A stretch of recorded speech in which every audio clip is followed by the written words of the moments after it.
Somewhere ये सवाल ऐसा है जो अनआंसर्ड रह जाता है। तो मैं समझती हूँ कि लॉकडाउन का ये समय कितना सुंदर है, जिसको लोग अक्सर कहते हैं कि ये टाइम लॉकडाउन का है, हम सभी घर पे हैं। पर मैं वास्तव में इस समय को कहती हूँ, ये टाइम है लुक इनसाइड करने का। अब प्रश्न उठता है कि लुक इनसाइड मतलब क्या? क्या हम अपने घर में देखें या अपने कमरों में देखें, क्या करें?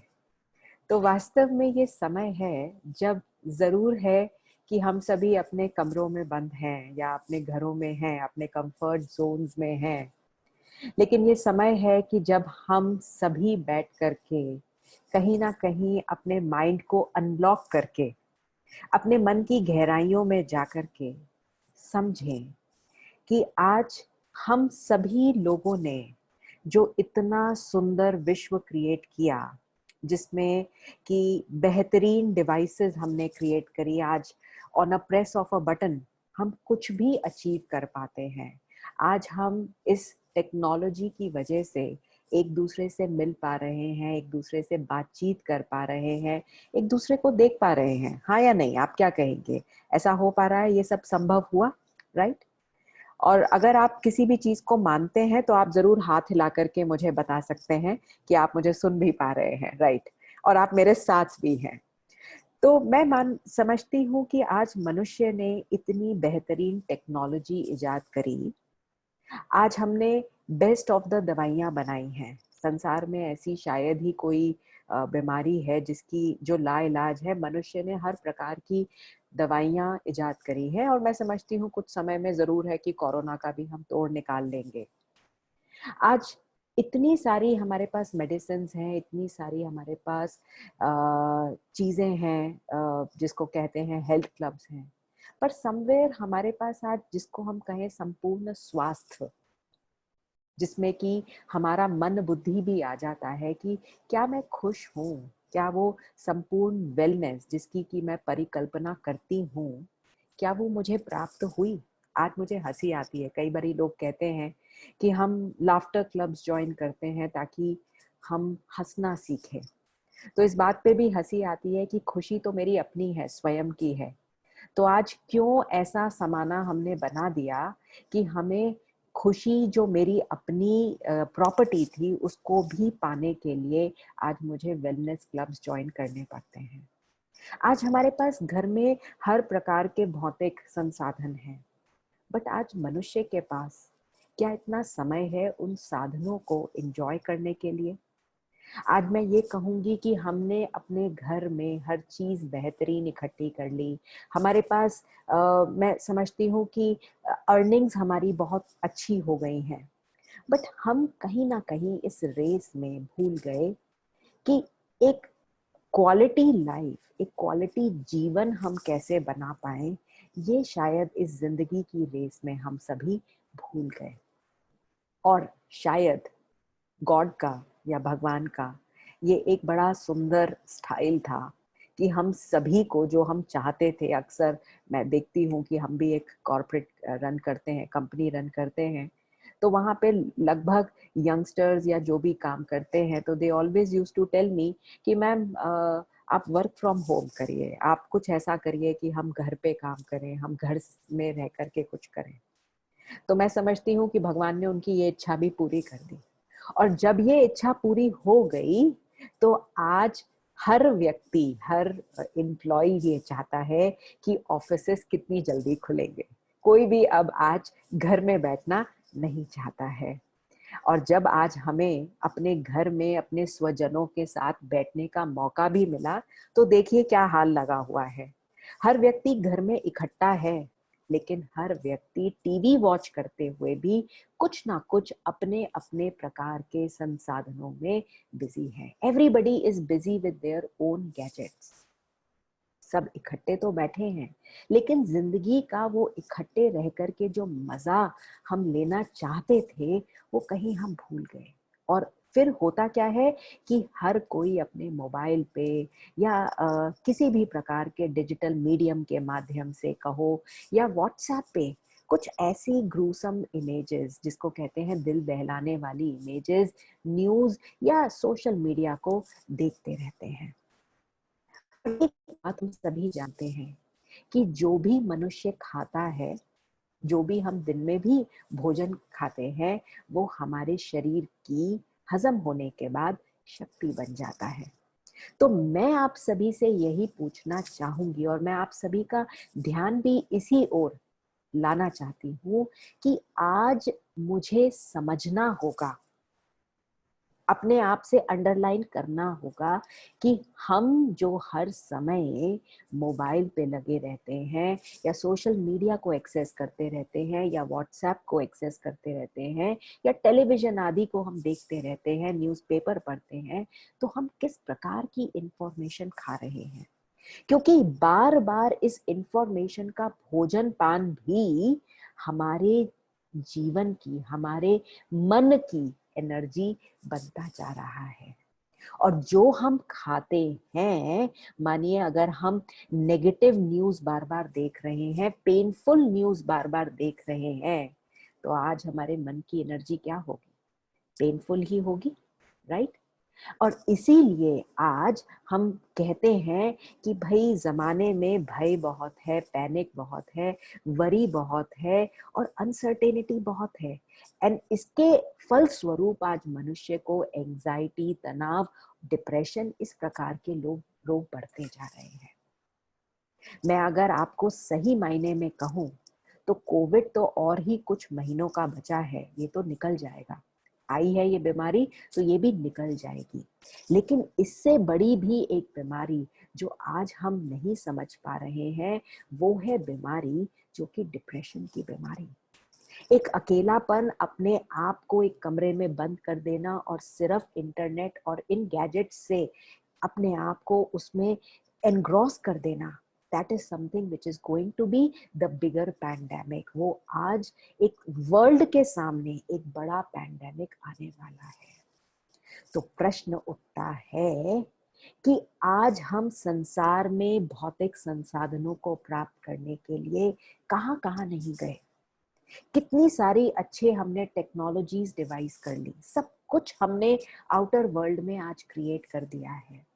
पर यदि मैं आप सबसे आज कहूं कि how easy it is for us to get into the inside my mind, अपने मन के अंदर उस डीप जाकर के एनालाइज करना, अपने आप को समझना, अपने मन की गहराइयों में जाना, हमने आज उसको कितना सहज रीति से महसूस किया है?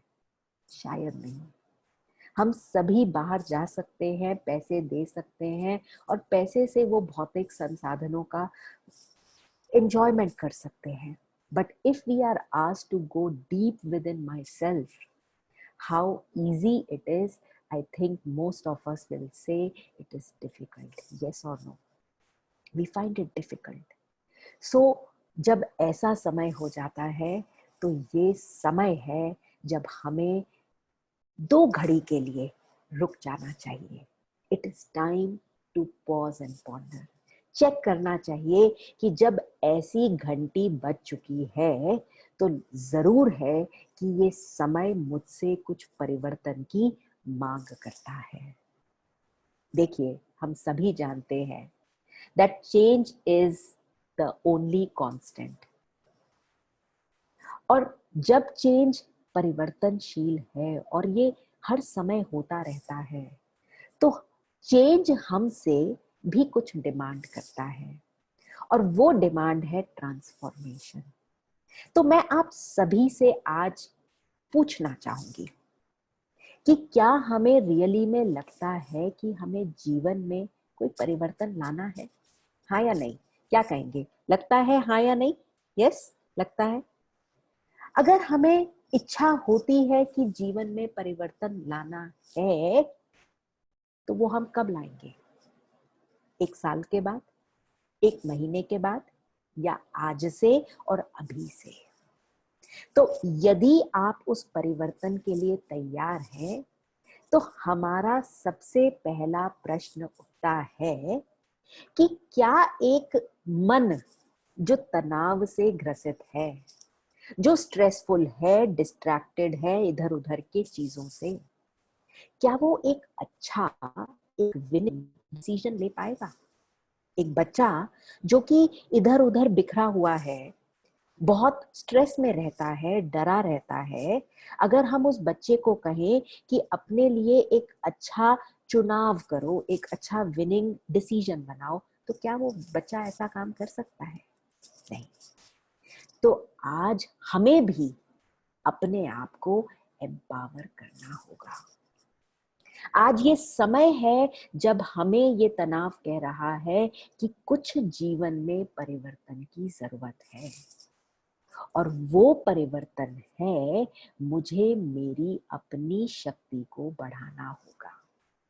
अब प्रश्न उठता है कि किसको किसकी शक्ति को बढ़ाना होगा, और उससे भी पहला प्रश्न ये उठता है कि मैं हूं कौन? कौन किसकी शक्ति को बढ़ाएगा? और अगर मुझे मेरे ऊपर काम करना है तो जरूर है कि मुझे अपने आप को जानना होगा। आपको एक बड़ा सिंपल सा एग्जांपल देती हूँ। हम गाड़ी में बैठे हैं, हम पीछे गाड़ी में बैठे हैं, गाड़ी हमें चलानी नहीं आती है। आगे ड्राइवर है, हमने ड्राइवर को बोला कि ड्राइवर गाड़ी की स्पीड को तेज करो। अब अगर हमें नहीं पता और ड्राइवर को भी नहीं पता, तो क्या गाड़ी की स्पीड तेज हो सकती है? नहीं हो सकती। ड्राइवर को पता होना चाहिए, हम ये एज्यूम करते हैं कि जैसे ही वो रेस पे पांव रखेगा, गियर चौथे उस पे लगाएगा, तो गाड़ी की स्पीड तेज होगी। सिमिलरली आज इस गाड़ी को, ये जो मेरा मन है, जो तनावपूर्ण है, जो मन मेरा मेरी बात मानता नहीं है, अक्सर हम यही कहते हैं ना, तो मैं हूं कौन? एम्पावर करना किसको है? तो आज हम सभी इस बहुत सहज सी गुत्थी को सॉल्व करेंगे। और इसका सबसे पहली बात जो हम सभी को आज जान लेनी होगी कि who am I? Who am I? तो सबसे पहले हम समझते हैं that I am the master of my own destiny. कैसे? आप देखिए, बड़ा सुंदर एक ये साइकिल है जो मैं आप सभी को समझाना चाहूंगी। जब भी कोई बात आती है, मानिए आपको इस प्रोग्राम के विषय में पता चला, तो किसी ने आपको ये बताया कि ऐसा हम कुछ प्रोग्राम रन करने वाले हैं मेडिटेशन का, तो संकल्प आया, इट जनरेटेड अ थॉट, करूं या नहीं करूं। फिर अगर थॉट आया कि करना चाहिए, इस समय की ये मांग है, तो फीलिंग्स कैसी आई कि हाँ जरूर है कि कुछ अच्छी बातें सीखने को मिलेंगी। एटीट्यूड कैसा था? पॉजिटिव एटीट्यूड था। उन पॉजिटिव एटीट्यूड्स ने एक्शन क्रिएट किया। क्या एक्शन था? कि आइए जूम को खोलें और इस ज्ञान को हम प्राप्त करें। अब जब हमारे अंदर ये अच्छे अच्छे एक्शंस हम रिपीटेडली करते हैं, तो ये हमारे अंदर हैबिट्स बनाते जाते हैं, और ये हैबिट्स हमारी पर्सनालिटी बनाती है। कैसी?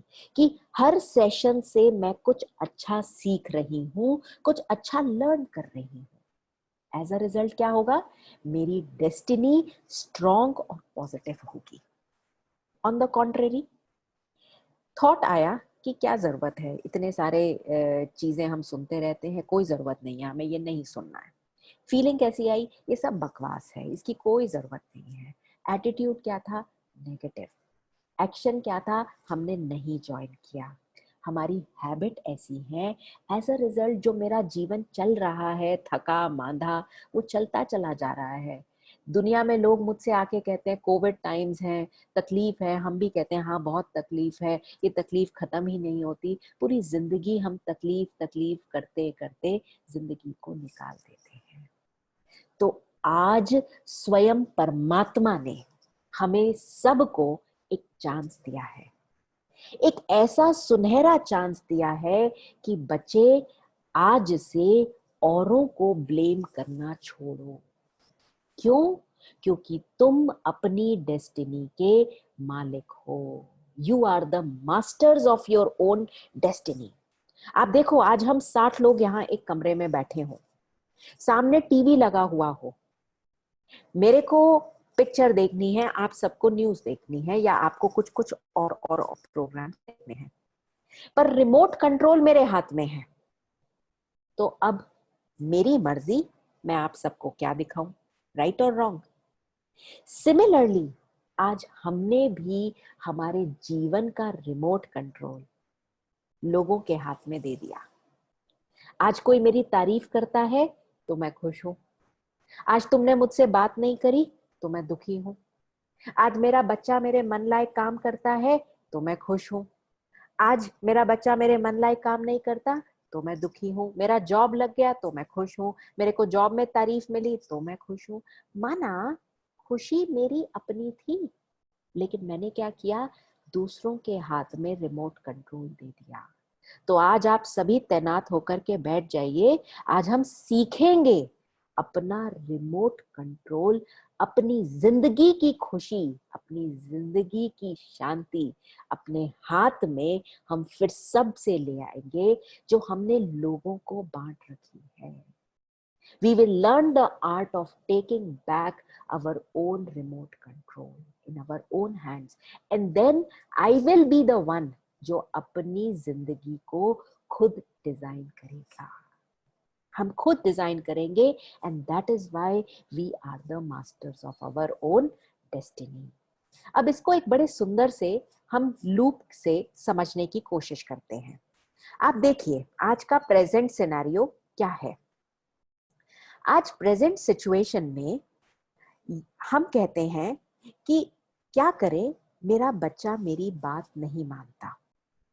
द स्टेट ऑफ कॉन्शियसनेस, मैं फादर हूं, मेरा बच्चा बहुत जिद्दी है, और एज अ रिजल्ट मेरा मेंटल और इमोशनल स्टेट क्या होता है, आई फील वेरी एंग्री। जब भी वो बच्चा मेरे सामने आएगा मैं कहूंगी ये बड़ा ढीठ है, ये मेरी बात तो मानेगा नहीं।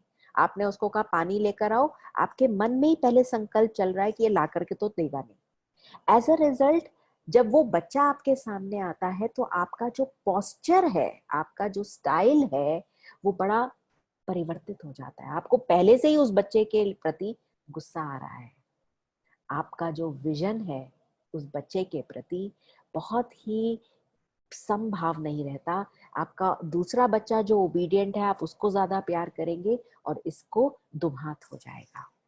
एज अ रिजल्ट आपका एक्शन क्या होगा, आप उसकी पिटाई करेंगे, आप उस बच्चे पे गुस्सा करेंगे, और हमारा फिर ये जो घर है ये एक शांति कुंज नहीं रहेगा, ये एक अखाड़ा बन जाएगा। हमारा रिलेशन बहुत ही तनावमय हो जाएगा। अब इसी सिचुएशन को यदि हम हमारे वर्क प्लेस में देखें तो आज क्या होता है। आज जब कोविड शुरू हुआ तो businesses were going through a tough time. हम सभी ओनर्स को एक मेंटल एगनी थी। हमारा एटीट्यूड कि अब इन एम्प्लॉइज को तनख्वाह देनी पड़ेगी तो नेगेटिव होता जा रहा था।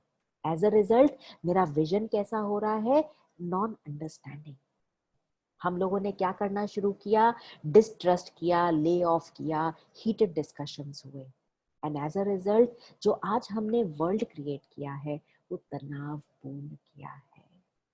पर मैं आप सभी से एक बात जो पूछना चाहूंगी कि ये तनाव शुरू हुआ कहां से। जो हमने सबसे पहला ओरिजिन देखा वो था थॉट्स। ये शुरू कहां से हुआ, तनाव शुरू हुआ हमारे थॉट से। अब प्रश्न उठता है कि ये थॉट्स जनरेट कौन करता है।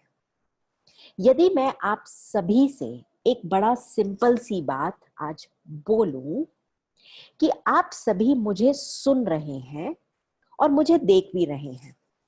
यदि मैं आपसे बोलूं कि अपना हाथ खड़ा करिए, करिए, हाथ खड़ा करिए, उठाइए हाथ, ऐसे खड़ा करिए, राइट, वेरी गुड। अब मेरा प्रश्न आपसे ये है, किसने कहा और किसको कहा, रख लीजिए नीचे। आप कहेंगे आपने कहा और हमें कहा। अब इस बात को थोड़ा सा और समझते हैं। मेरे मुंह ने आप सभी को कहा कि हाथ खड़ा करिए। आपके कानों ने सुना, न्यूरोट्रांसमीटर से ब्रेन को एक इंफॉर्मेशन दी कि मोनिका बहन ने कहा है हाथ खड़ा करो। ब्रेन ने कहा हाँ कर सकते हैं, चलो। वहां से एक नर्व ने डिटेल्स भेजी और आपने हाथ खड़ा कर दिया। ऐसा ही हुआ, हाँ या नहीं? राइट। अब यही सवाल मैं एक डेड बॉडी को बोलती हूँ, हाथ खड़ा करो, हाथ खड़ा करो। क्या वो डेड बॉडी हाथ खड़ा करेगी? हाँ या नहीं? नहीं खड़ा करेगी। क्यों नहीं खड़ा करेगी? क्यों नहीं खड़ा करेगी? आइए उस बात को आज हम समझते हैं। ह्यूमन बीइंग कहा जाता है, ह्यूमन बीइंग कहा जाता है शरीर और आत्मा का जो संगम है वो एक जीव आत्मा बनाता है। Mister so and so went to meet the doctor. Doctor ने कहा टेक द बॉडी अवे। अर्थात चलते फिरते मिस्टर XYZ अंदर गए थे और अब डॉक्टर कहता है टेक द बॉडी अवे। इस शब्द को आज हम समझेंगे। Who am I? हम कहते हैं हम ह्यूमन बीइंग्स हैं। ह्यूमन बीइंग्स हैं। ह्यूमन बीइंग्स दो शब्दों से बना है, human plus being. Human is made up of 5 elements: पृथ्वी, जल, वायु और अग्नि। और बीइंग क्या है? बीइंग है आत्मा, रूह या शक्ति, एनर्जी जो आपको चला रही है। हम क्या कहते हैं हिंदी में? कहते हैं ना चल बसा। कितना सुंदर शब्द है। चल, चला गया और कहीं और जाके बस गया। राइट? अभी इस शरीर में बसता था, यहां से चला गया और कहीं और जाके बस गया। अरथी, अजमा रथी। रथ है बट रथी नहीं है, driver is no more. Right? आज गाड़ी खड़ी है, हम 60 लोगों में से किसी को भी गाड़ी चलानी नहीं आती। बड़ी अच्छी गाड़ी है, मर्सिडीज गाड़ी खड़ी है, बट जैसे ही हमारे पास ड्राइवर आएगा, वो गाड़ी में बैठेगा तो गाड़ी आगे पीछे चलेगी। हाँ या नहीं? राइट? सिमिलरली शरीर है, बोला हाथ खड़ा करो, आपने हाथ खड़ा कर दिया। वही बात हम मृतक को बोलते हैं, वो हाथ नहीं खड़ा करता। क्यों? क्योंकि उसके अंदर वो चैतन्य सत्ता, आत्मा, जो इस शरीर को चलाने वाली सत्ता है, वो नहीं है। तभी क्या कहते हैं? Left for heavenly abode. थी, एक जमाने में थी, अब नहीं है और कहीं और चली गई। चल बसा, यहां से चला गया और कहीं और जाके बस गया। पर प्रश्न उठता है कि इतना जीवन, इतना समय, हमने इतना समय बिताया, आज दिन तक हमें यही नहीं पता था कि हम हैं कौन। पूरी जिंदगी इस शरीर को सजाते थे, इस शरीर को पहनाते थे कपड़े नए नए प्रकार के, इस शरीर को ही खिलाते रहते थे और अंततः इस शरीर को ही जला करके आ जाते थे। पर कभी ये सोचने और समझने की कोशिश नहीं करी कि इस शरीर में विद्यमान वो चैतन्य सत्ता आत्मा है, जिसको कि हम बीइंग भी कहते हैं, रूह भी कहते हैं, शक्ति भी कहते हैं, सोल भी कहते हैं, एनर्जी भी कहते हैं। कभी समझा ही नहीं। जब समझा ही नहीं, जो मैं हूं वो मैं जानती नहीं, एंड इसलिए कभी उसका ख्याल भी नहीं किया। गाड़ी तो ठीक थी, गाड़ी को तो हमने खूब पेट्रोल खिलाया पिलाया, सब कुछ किया, लेकिन बेचारा ड्राइवर मिड़गिल्ला था, उसको हमने कभी कुछ खाने पीने को दिया ही नहीं। वो अच्छी भली गाड़ी को भी तोड़ देता है। क्यों? क्योंकि वो वीक है। आज इस बात को समझ लीजिए कि इस शरीर रूपी मोटर गाड़ी की सुंदरता इस आत्मा से है, जो इस शरीर में विद्यमान चैतन्य सत्ता है। भले मनुष्य बाहर से कितना भी सुंदर हो, कितना भी खूबसूरत हो, चाहे मिस, कहते हैं ना miss India beauty pageant, miss world भी हो, लेकिन कहते हैं ना जब मुंह खोला तो सब गुड़ गोबर कर दिया, इतना गंदा बोला कि अंतर तक भेद कर दिया। इसी प्रकार कहीं हम भी तो ये गड़बड़ नहीं करते कि सिर्फ बाहरी सुंदरता पर ही हम अट्रैक्ट हो जाते हैं और हम भूल जाते हैं कि मैं इस शरीर में विद्यमान एक चैतन्य सत्ता आत्मा हूं। अब प्रश्न उठता है कि ये शरीर किस चीज का बना हुआ है। तो आइए देखते हैं कि ये जो शरीर है ये 5 तत्वों का बना हुआ पुतला है। पृथ्वी, जल, वायु, आकाश और अग्नि। 90% ऑफ द बॉडी इज, जो उसका कॉन्स्टिट्यूएंट है वो वाटर है। आज आप बाहर से आते हैं तो जीने के लिए आपको क्या चाहिए? पानी चाहिए। आप क्या कहेंगे? बस पानी पिला दो। हम कहेंगे कि बेस्ट ऑफ द ड्रिंक्स हम ले आए, पर आप कहोगे नहीं, पानी पीना है, पानी की ही प्यास है। आज मनुष्य को चाहे कोई भी एयर कुछ भी दे दो, लेकिन एयर में भी ऑक्सीजन गैस ही चाहिए। तो ये जो 5 तत्व हैं, इससे ये शरीर की मांग है। आज मनुष्य ने इन 5 तत्वों को भी हैरान और परेशान कर दिया कि उन्होंने भी कहा कि ठीक है, हम भी तुमको लॉकडाउन में अंदर बिठा देते हैं। सबसे पहली चीज है कि ये जो 5 तत्व हैं, दिन में जरूर इनकी तरफ भी धन्यवाद का, ग्रैटिट्यूड का, दिल से शुक्रिया करें कि कितना इसने भी आपको जीवन में दिया है। ये शरीर की मांग है।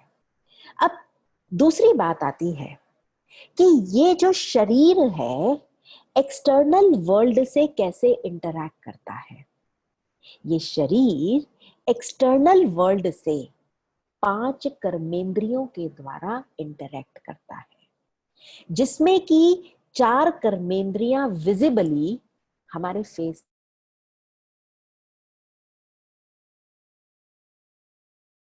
करने की शक्ति, टेस्ट करने की शक्ति, या कहो कि बोलने की भी शक्ति, और फिर आंखों के द्वारा हम इस पूरे वर्ल्ड से इंटरैक्ट करते हैं।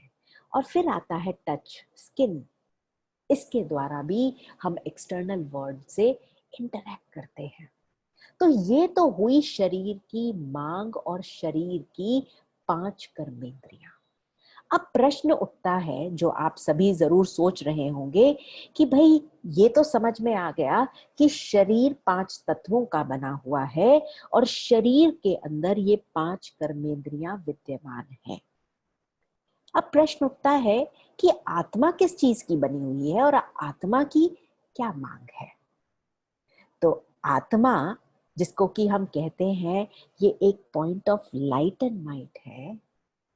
आत्मा जो मास्टर है इस बॉडी का, कंट्रोलर है इन 5 सेंसेस का भी, वो आत्मा का जो शरीर के साथ रिलेशन है वो एक ड्राइवर और कार, जिसको कह सकते हैं कि जब इस मोटर रूपी गाड़ी, जो शरीर जो मेरी गाड़ी के न्याय है, इसमें आत्मा बैठती है तो ये गाड़ी चलती है। और इसको अगर मैं घर कहूं तो ये घर में रहने वाला वो घर का ओनर कहो, या ये कहो कि अगर ये शरीर मेरा चोला है तो ये आत्मा उस शरीर को पहनने वाली एंटिटी है। तो ये जो बीइंग है इसकी भी मांग है ये 7 बातें। आपने जरूर सुना होगा कि आत्मा ही सतो गुणी है, और आत्मा की मांग क्या है? ये 7 बातें कि आत्मा को सुख चाहिए, आत्मा को प्यार चाहिए, आत्मा को शांति की मांग है, आत्मा को पवित्रता अर्थात शुद्धि की मांग है, आत्मा को नॉलेज की मांग है। सुख, शांति, आनंद, प्रेम, पवित्रता, ज्ञान और शक्ति, ये आत्मा को 7 बातें चाहिए। आज मैं आप सभी से पूछूं यदि कि स्वयं भगवान धरा पे आ जाए and he tells you ask one thing from me that you want in life. ऐसी कौन सी एक चीज है जो बच्चों तुम्हें जिंदगी में चाहिए? तो बिलीव यू मी, आप सभी में से हर कोई कहेगा कि हमें सुख चाहिए, हमें शांति चाहिए, हमें आनंद चाहिए। एक बारी की मैं बात बताती हूँ, बड़ी हंसी की बात है। मैं ऐसा ही एक सेशन ले रही थी, तो वहां पे बहुत बड़े बड़े लोग बैठे हुए थे और उन सभी के साथ एक छोटा सा बच्चा भी बैठा हुआ था। तो मैंने यही प्रश्न उन लोगों से भी पूछा और वहां पे वो छोटा बच्चा जो बैठा था उसने कहा, दीदी मैं बताऊं, मुझे भी कुछ चाहिए। तो मैंने कहा हाँ बता, तुझे क्या चाहिए? तो उसने कहा, दीदी मुझे ना एक बहुत बड़ी गाड़ी चाहिए। आई सेड कौन सी गाड़ी चाहिए? उसने कहा, दीदी मुझे मर्सिडीज चाहिए। I said very good. तो मैंने कहा, तेरे को मर्सिडीज क्यों चाहिए? उसने कहा, दीदी यदि मर्सिडीज मिलेगी ना तो मैं उसमें अपने पापा के साथ बैठ के जाऊंगा। आई सेड बहुत अच्छी बात है। मैंने कहा, तू पापा के साथ बैठ के जाएगा तो उससे क्या होगा? कहते हैं, दीदी लोग मुझे यूं करके देखेंगे। मैंने कहा, अच्छा यूं करके देखने से क्या होगा? कहते आप तो बड़ी बुद्धू हो। मैंने कहा हाँ हूं तो सही। उसने कहा, जब लोग मुझे यूं देखेंगे तो मुझे बहुत खुशी मिलेगी। तो आपने देखा कि हर व्यक्ति को चाहिए क्या? यही 7 बातें चाहिए।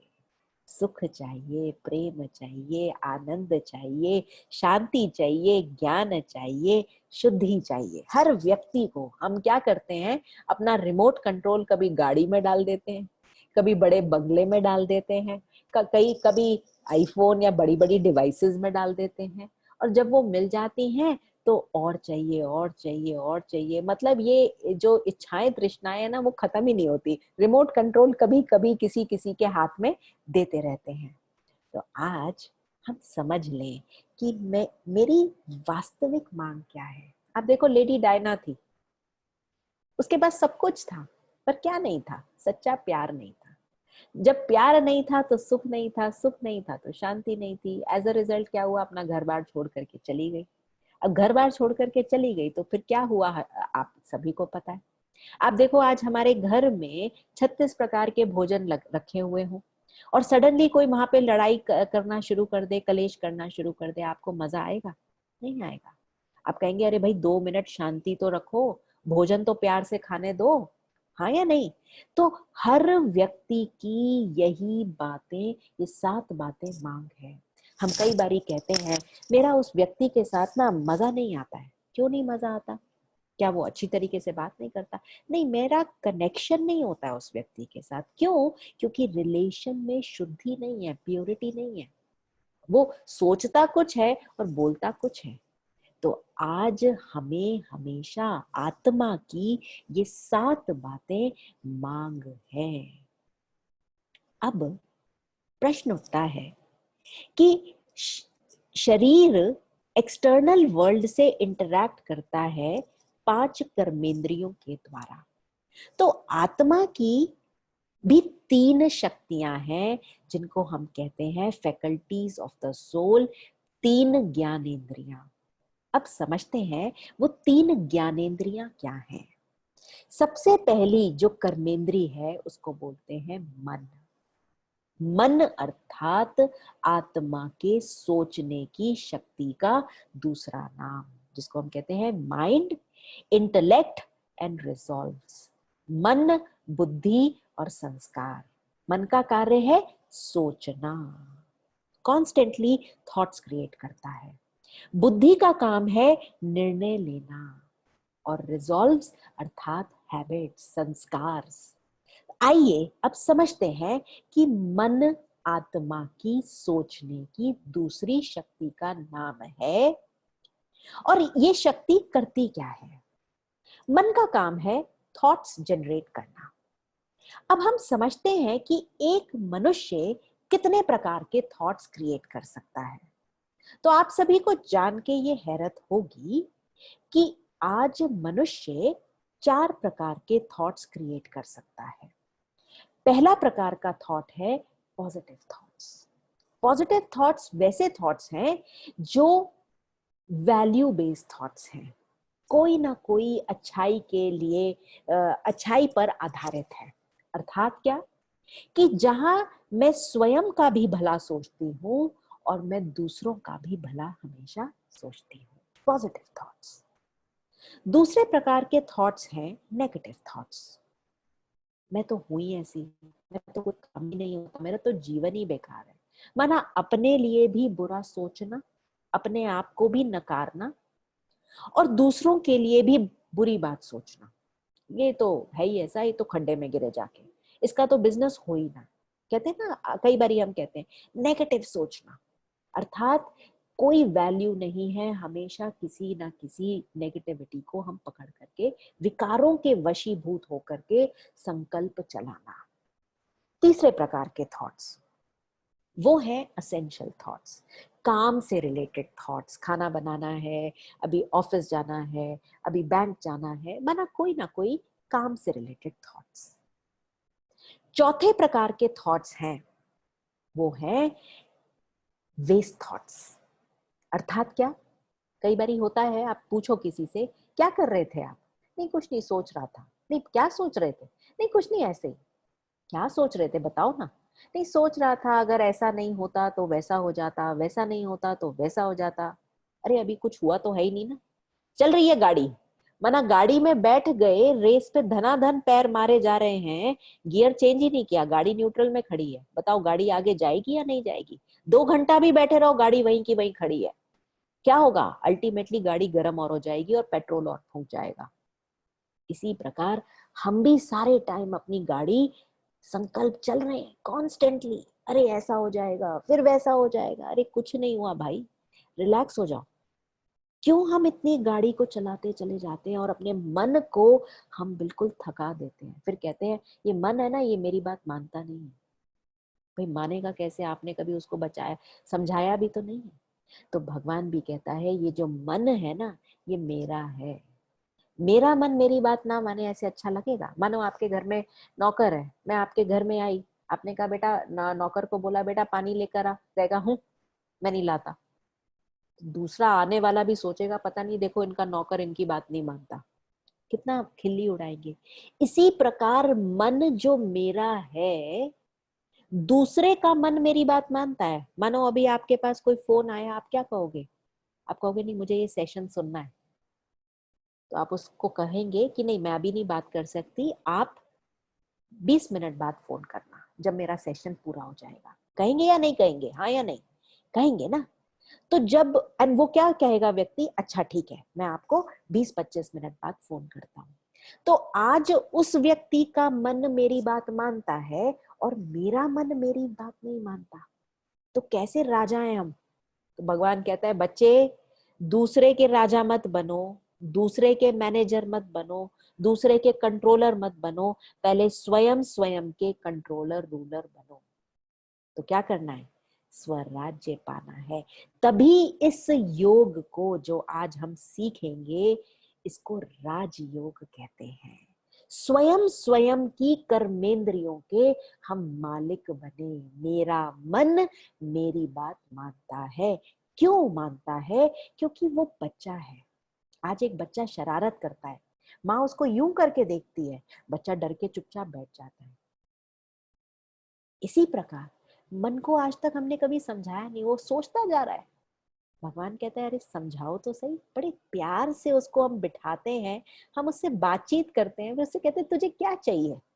जब बातचीत होती है तो कहता है हाँ कुछ नहीं, आप सही कह रहे हो, मैं बैठता हूँ, शांति से बैठता हूँ। तो मन का काम है थॉट्स जनरेट करना।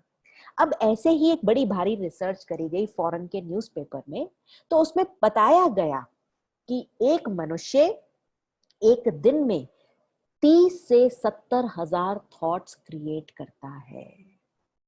सुना? 30 से 70 हजार थॉट्स हम अपने जीवन मन में क्रिएट करते हैं ऑन अ डेली बेसिस। हर रोज 30 से 70 हजार थॉट्स हम क्रिएट करते हैं। और उस रिसर्च में फाइंड आउट किया गया कि वर्ल्ड ओवर की ये रिसर्च है, बहुत ध्यान से सुनिएगा, कि 90% थॉट्स लोगों ने बताया कि जो वो जनरेट करते हैं वो नेगेटिव और वेस्ट होते हैं, फालतू और नकारात्मक विचार वो जनरेट करते हैं। और केवल 5 से 10% ही थॉट्स उनके असेंशियल या पॉजिटिव थॉट्स होते हैं। अर्थात किसी ने बड़ा सुंदर कहा है, भूतकाल एक सपना है, भविष्य एक कल्पना है। फ्यूचर की बातें सोचना और उनका सोच में ही डूब जाना, बाबा भगवान कहता है कि वो एक कल्पना है। वर्तमान तो अपना है ना, तो जो अपना है, प्रेजेंट है, उसमें जियो। क्यों फालतू का सोच सोच करके, जब कुछ हुआ ही नहीं तो हम क्यों नेगेटिव क्रिएट कर रहे हैं। हमेशा पॉजिटिव और असेंशियल थॉट्स को हमें जनरेट करना है। अब आती है आत्मा की दूसरी फैकल्टी, जिसको हम कहते हैं इंटेलेक्ट। इंटेलेक्ट अर्थात बुद्धि। जब हमने जन्म लिया तो भगवान ने हम सभी को दो गिफ्ट्स दिए। पता है आप सभी को क्या गिफ्ट्स दिए? एक गिफ्ट तो दिया बुद्धि और दूसरा गिफ्ट दिया फ्रीडम। मानो आप पेरेंट्स हैं, अगर आप अपने बच्चों को बहुत ज्यादा गाइड करें तो क्या आपके बच्चे आपकी बात मानेंगे? वो क्या कहेंगे? पापा मुझे भी पता है, मेरी भी अपनी बुद्धि है, मुझे भी सोचने दो, आप हर समय मत बोलो। ऐसा बोलेंगे ना, हाँ या नहीं? कहेंगे ना कि हाँ मम्मी मुझे पता है, आप हर समय मत गाइड करो। सिमिलरली भगवान ने कहा कि मैंने तुम्हें बुद्धि दी, पर बुद्धि के साथ फ्रीडम भी दी, कि बच्चे तेरे को जो करना है, जैसे करना है, वो तेरे हाथ में है। तो बुद्धि आत्मा की जजिंग पावर है, जज है, डिसाइड करती है ये करूं या ये ना करूं। अर्थात क्या? अभी मानो यहाँ पे एक बड़ा अच्छा शो पीस रखा है, मेरे मन कह रहा है मोनिका इस शो पीस को उठा ले। बुद्धि कह रही है नहीं नहीं नहीं, ये गलत बात है, ये करोगे तो तुम चोर बनोगे। मन फिर कह रहा है कि नहीं उठा ले, ये तो अच्छी बात है ना, कोई देख नहीं रहा, तू चुपचाप उठा ले। बुद्धि ने कहा नहीं। मानो मन आज हमारा इतना एम्पावर हो चुका है, इतना शक्तिशाली हो गया है कि बुद्धि की बात वो सुनता ही नहीं है। जिस व्यक्ति ने पहले कभी किसी का कत्ल किया होगा, सबसे पहले कत्ल उसने अपनी बुद्धि का किया होगा, क्योंकि बुद्धि आपको फर्स्ट थॉट बिल्कुल पॉजिटिव और अच्छा देती है। तो आज इस राजयोग के आधार से हम अपनी बुद्धि को एम्पावर करते हैं कि वो सही जजमेंट दे। तो बड़ी सुंदर व्याख्या किसी ने दी है कि मन एक वकील है। वकील का काम क्या होता है? अच्छे से अच्छी दलीलें देना। और बुद्धि एक जज है।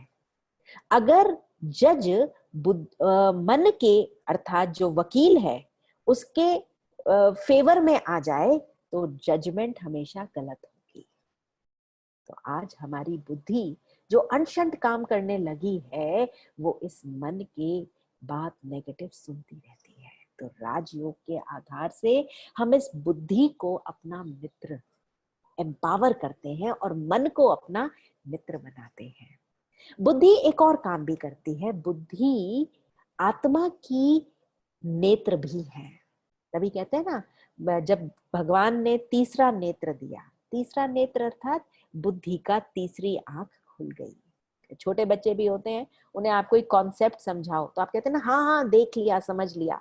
समझा किसने? अभी देखा तो कुछ नहीं, देख तो हम अपने सामने की स्क्रीन को रहे हैं। नहीं, समझ लिया अर्थात देख लिया। बुद्धि ने स्पष्ट चीज को समझ लिया। तो इसको अगर हम समझें कि मन एक घोड़ा है, लेकिन यदि आपको एक सकुशल घोड़े का चालक बनना है, राइड करना है, तो आपको बुद्धि रूपी लगाम को अपने हाथ में रखना होगा।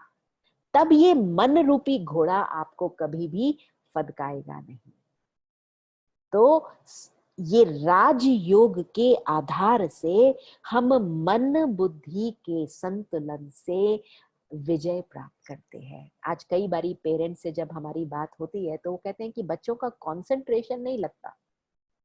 कंसंट्रेशन अर्थ भी कितना सुंदर है कि मन, यदि साइकिल, मन और बुद्धि साइकिल के दो पहिए हैं।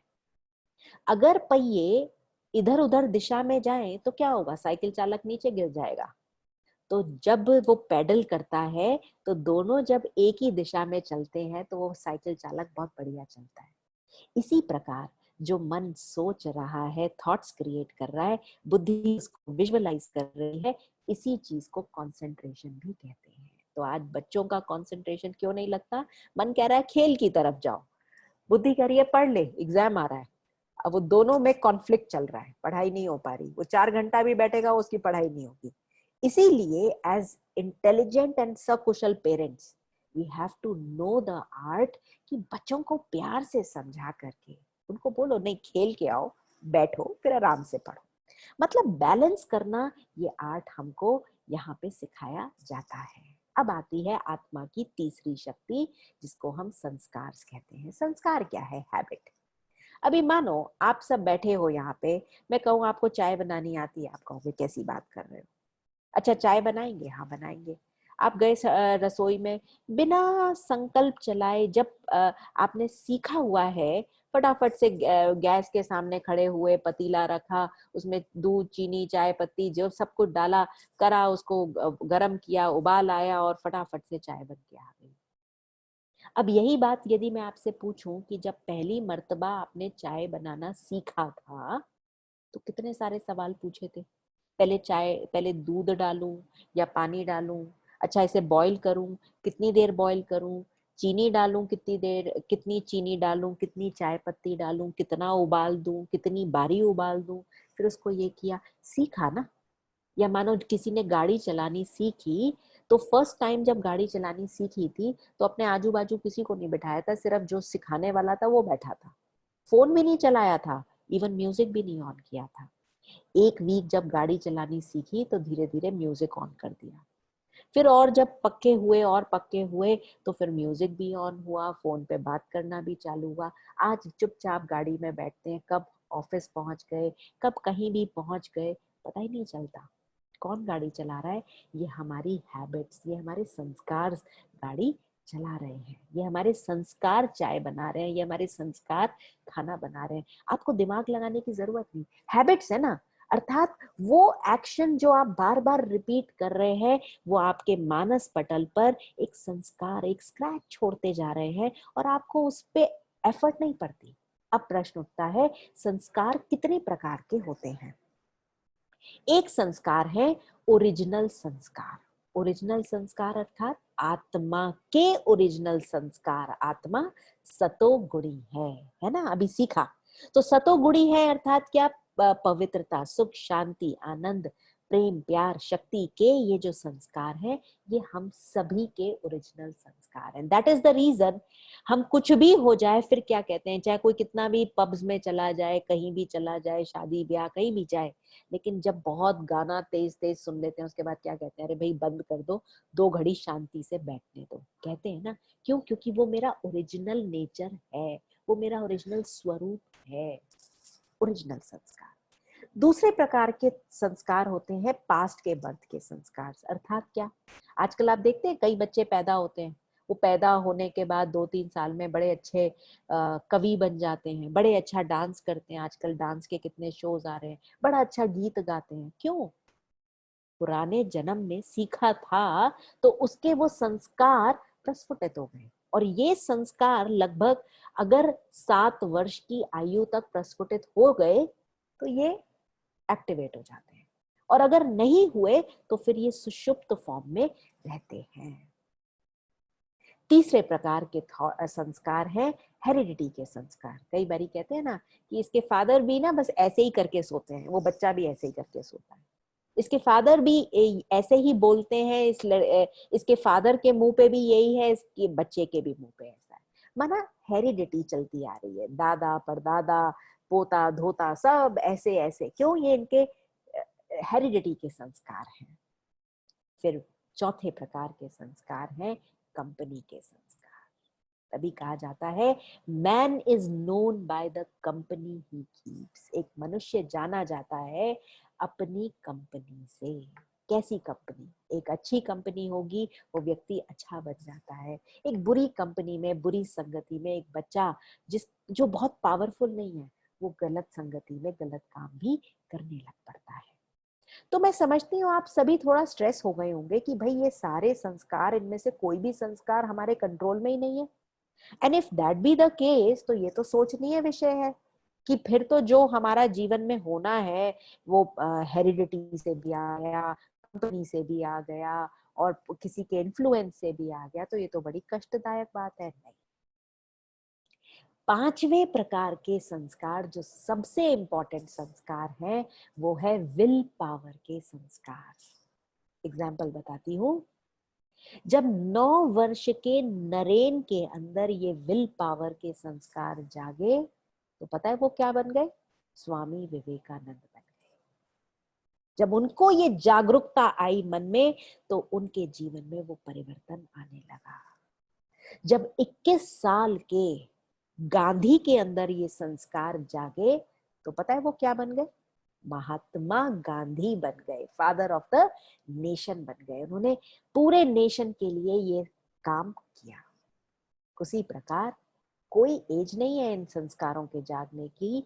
जब 60 वर्ष की आयु में ये संस्कार जागे, तो वो टेरेसा, जो एक सिंपल सी नन थी, वो मदर टेरेसा कहलाने लगी। तो द गुड न्यूज इज कि अगर हमें हमारे जीवन में आज अभी इसी वक्त परिवर्तन लाना है, तो क्या करना होगा? कहीं बाहर कुछ नहीं करना होगा, सिर्फ अपने मन को आज हमें समझाना होगा कि हाँ, मैंने आज समझ लिया कि मैं इस शरीर में विद्यमान चैतन्य सत्ता आत्मा हूं, और मेरे ओरिजिनल संस्कार हैं सुख, शांति, आनंद, प्रेम, पवित्रता के। तो ये जो आत्मा है, जो मेरा ओरिजिनल नेचर है, आप देखो चाहे किसी भी कास्ट, क्रीड, रिलीजन, सेक्स, आयु किसी भी उसका हो, हर एक के अंदर ये चैतन्य सत्ता आत्मा विराजमान है।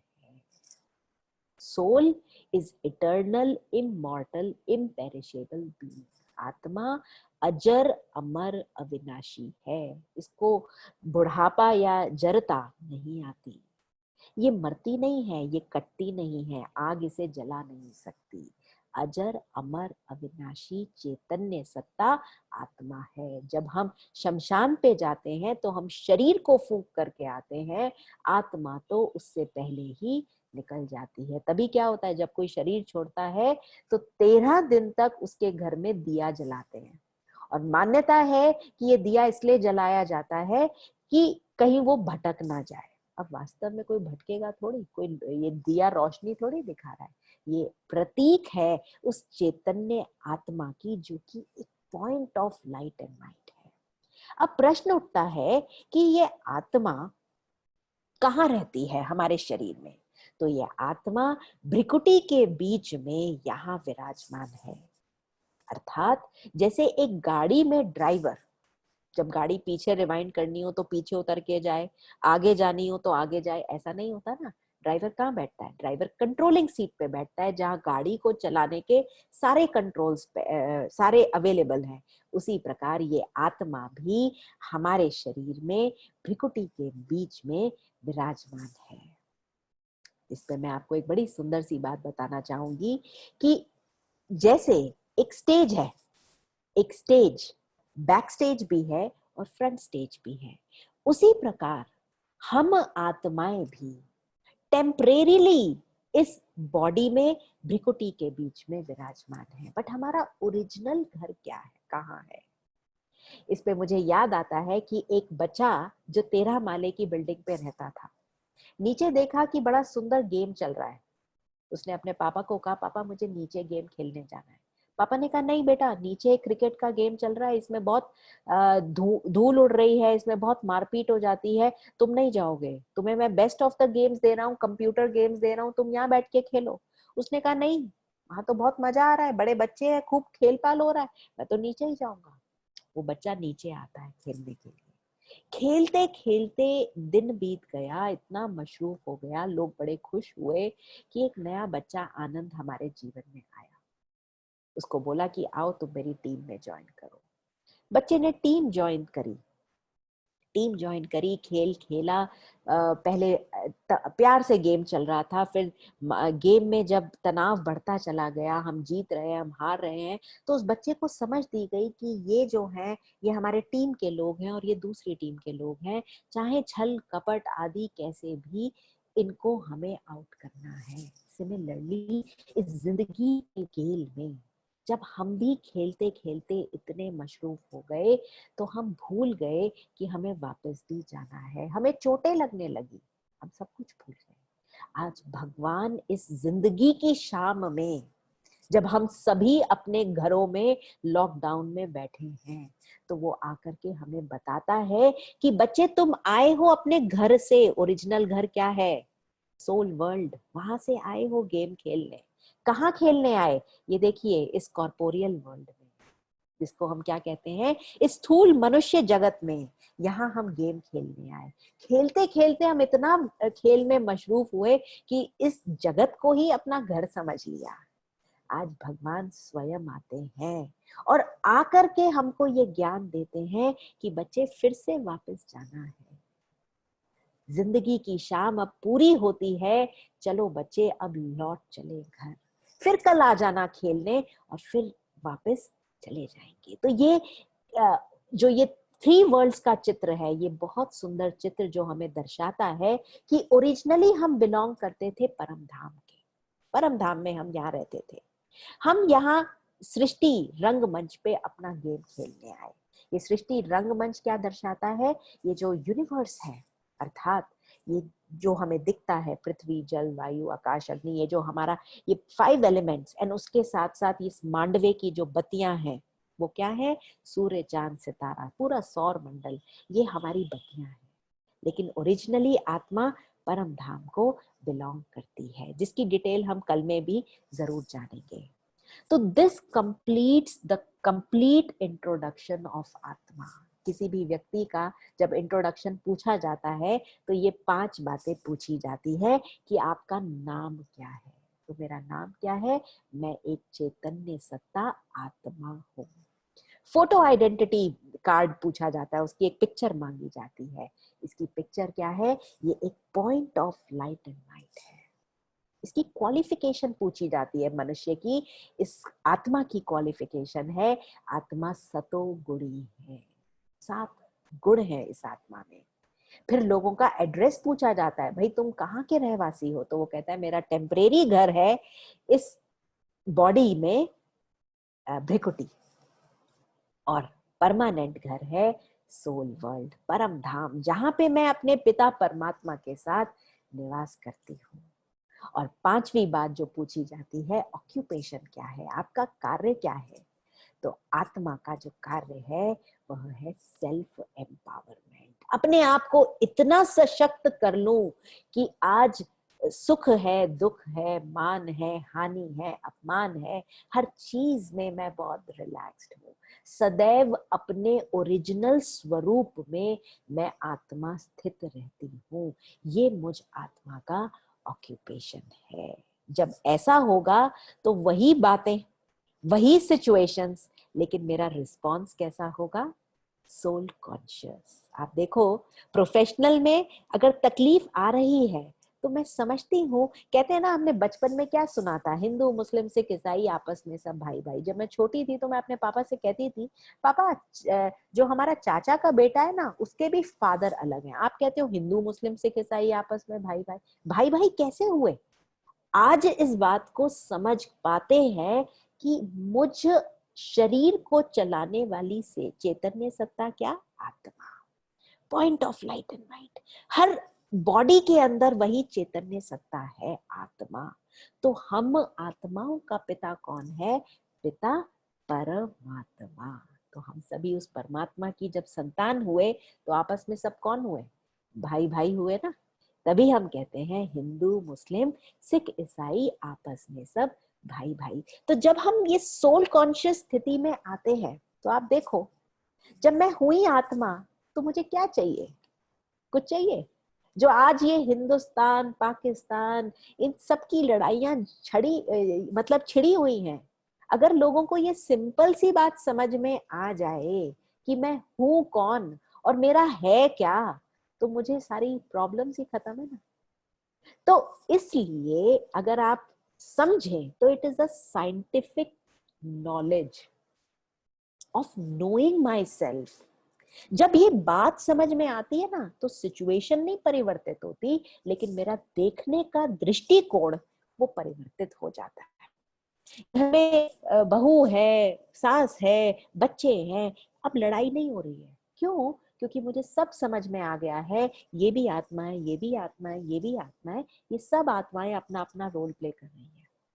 आप देखो, आप पिक्चर देखते हो, पिक्चर में एक विलन भी है, एक अच्छा व्यक्ति भी है, आप इरिटेट हो रहे हो कि ये ऐसा क्यों कर रहा है? नहीं हो रहे, क्योंकि आपको पता है ये पिक्चर है, ये 3 घंटे की पिक्चर अभी खत्म हो जाएगी। अमिताभ बच्चन ऐसा रोल प्ले कर रहा है, क्यों कर रहा है? क्योंकि उसको ये रोल मिला हुआ है। सिमिलरली जब हम ये समझ लेते हैं कि हम सभी आत्माएं हैं, हम सभी एक्टर्स हैं, अपना अपना रोल प्ले कर रहे हैं, तो जिंदगी कितनी अच्छी हो जाएगी। फिर बच्चे हुए, कोई भी हुआ घर में, हस्बैंड वाइफ, फिर क्या होगा? घर जो है हमारा स्वर्ग बन जाएगा। तो ये ऐसी सुंदर साइंस है, ऐसा सुंदर आर्ट है, जिसमें हम अपनी जीवन को जीने की ये कला है। तो आज हम सभी ने जाना कि मैं कौन, मैं एक चैतन्य सत्ता आत्मा हूं। चलिए अब कुछ क्षण शांति के पल, 2 घड़ी के लिए हम सभी अपने ओरिजिनल स्वरूप में स्थित होंगे, और मैं आप सभी को कुछ थॉट्स दूंगी और आप बड़े रिलैक्स स्वरूप में बैठ जाइएगा। ओम शांति।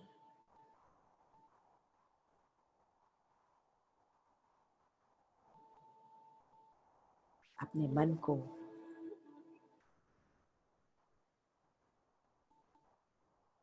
ये शुद्ध संकल्प दीजिए,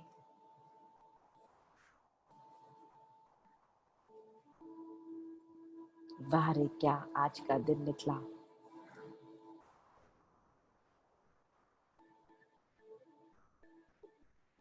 कि आज स्वयं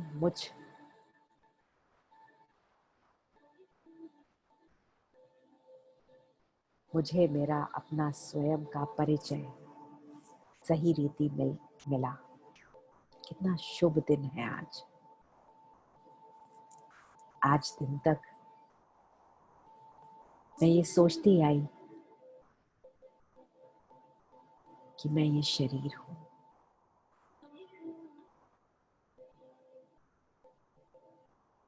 ये घर, ये बंगला, ये गाड़ी, प्रोफेशन, न जाने किन किन चीजों से मैंने अपने आप को एसोसिएट कर लिया। पर आज मैंने समझा कि मैं ये शरीर नहीं, अपितु एक चैतन्य सत्ता आत्मा हूं। शरीर एक चोला है जिसमें मैं आत्मा विराजमान हूं।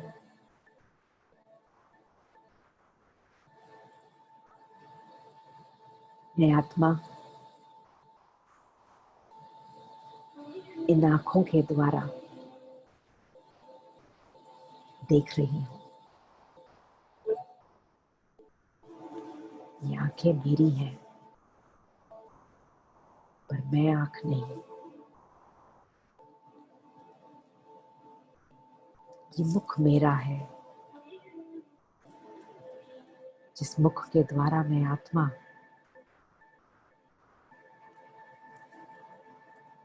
बोल रही हूं।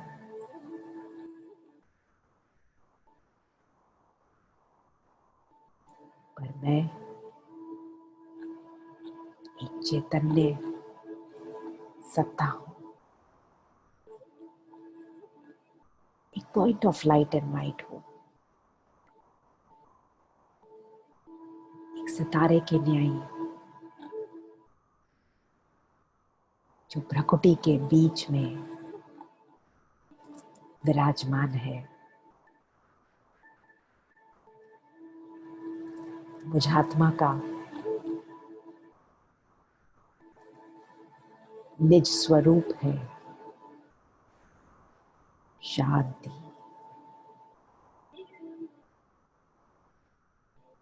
मैं आत्मा शांत स्वरूप हूँ।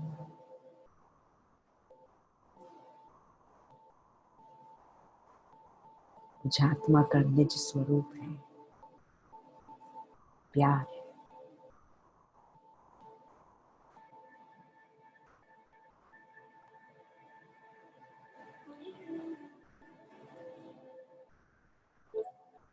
महसूस करिए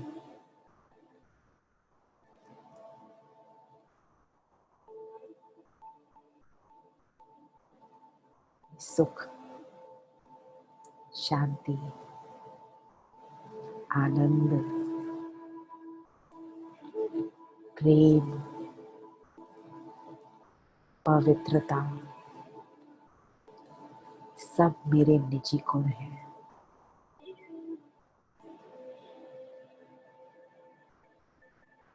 मेरा ओरिजिनल स्वरूप है।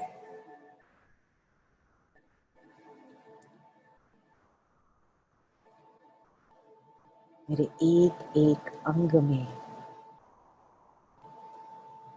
ये शक्तियां फैलती जा रही है।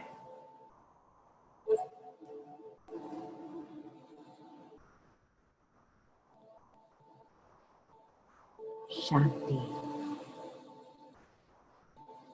प्यार, शक्ति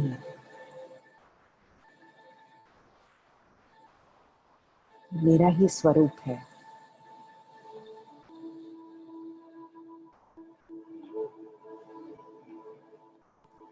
मैं आत्मा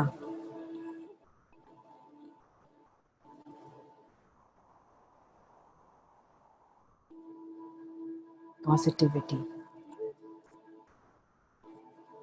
क्रिएटिविटी से संपन्न हूँ।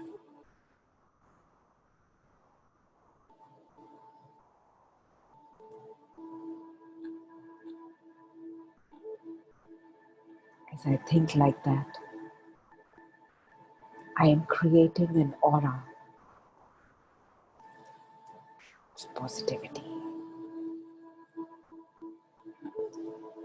मेरे घर में ये शांति, ये प्यार, ये शक्ति का ऑरा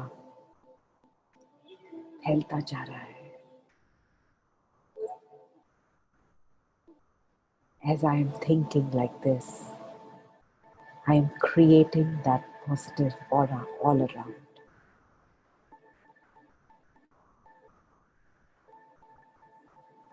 कितना सुंदर दिन है जो आज मुझ आत्मा को स्वयं का वास्तविक परिचय मिल गया। वहा रे मैं, भगवान बाप ने मुझ आत्मा को चुना और मुझे स्वयं की पहचान दी। आज मैं स्वयं से प्रण करती हूँ कि अपने इस निजी स्वरूप को समझ करके अपने जीवन में हर कर्म इस स्मृति में स्थित होकर करूंगी, जिससे न केवल मेरा जीवन अपितु औरों का भी जीवन सुख शांति से संपन्न हो जाएगा। चलते हैं वापस इस देह के जगत में, to play my role in an empowered way. Om Shanti, Shanti, Shanti.